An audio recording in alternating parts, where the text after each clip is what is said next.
Well, thank you guys for tuning in again to our Through the Bible series here at Calvary St. Joe, and I'm Chuck Rhein, and just humbled to hopefully inspire anything that God can do through me for the book of the Song of Solomon. And it is quite, if not possibly, the most controversial book in all 66 books of the Bible. Some commentators couldn't even agree on the name of the book. It's called Canticles, in other denominations. And so commentators say it's the most mysterious book in the Bible. It's one of two, including Esther, that does not have the name of God in it. It's been interpreted several different ways.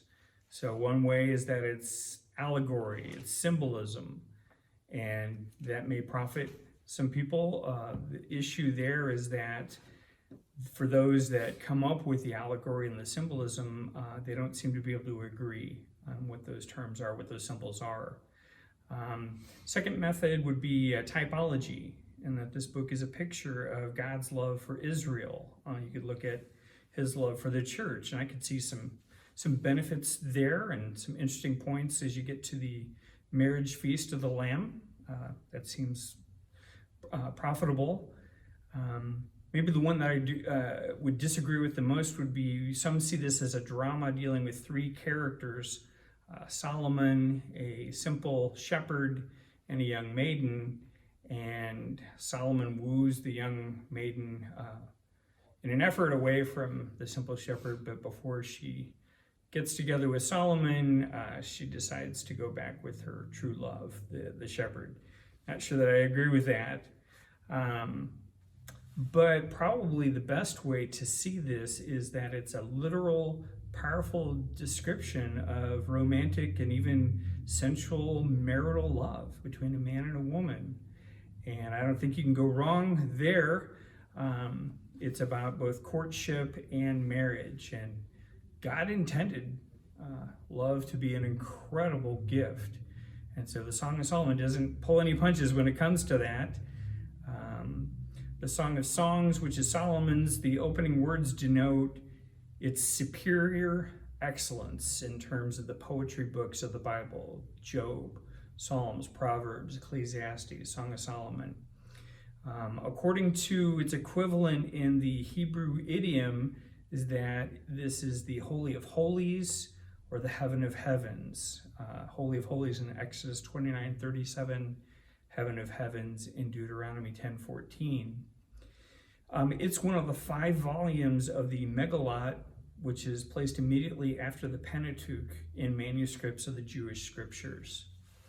If you look back historically, Origen and Jerome wrote that it was forbidden to be read by any until they are 30 years old. So I did not comply with that statute. So verse 2, Song of Solomon, let him kiss me with the kisses of his mouth, for your love is better than wine.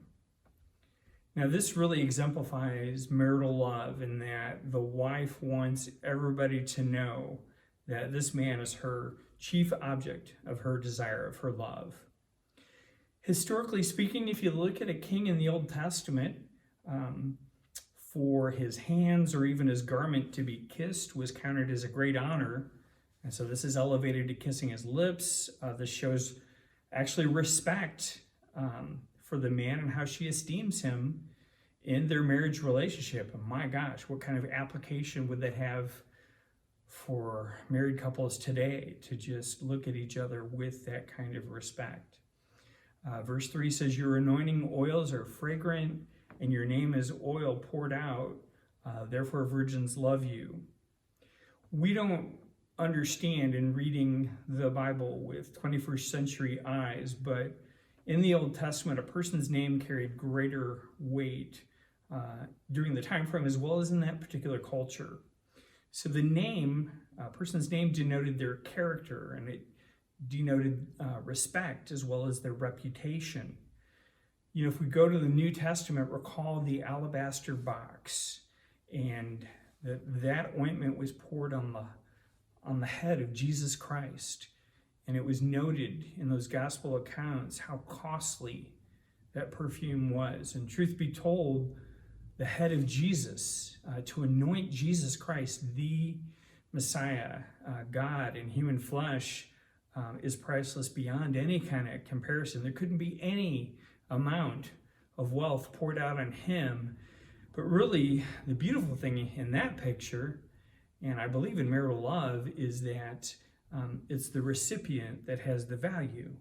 And so when we look at the Song of Solomon, maybe in your marriage, there's been a lacking of intimacy. And I find it interesting that when I hear the stories of old Christian scholars that people quote and talk about when we have their writings, so many of them at the end of their lives had this particular book that was their favorite. I think Spurgeon had a huge number of teachings that he did out of the book of Song of Solomon. And so many of those guys would just read it and weep, and looking at the relationship between Jesus Christ and us, sinful people, and just what an act of grace that is. So I pray it blesses you, and I look forward to hearing you in the next teaching.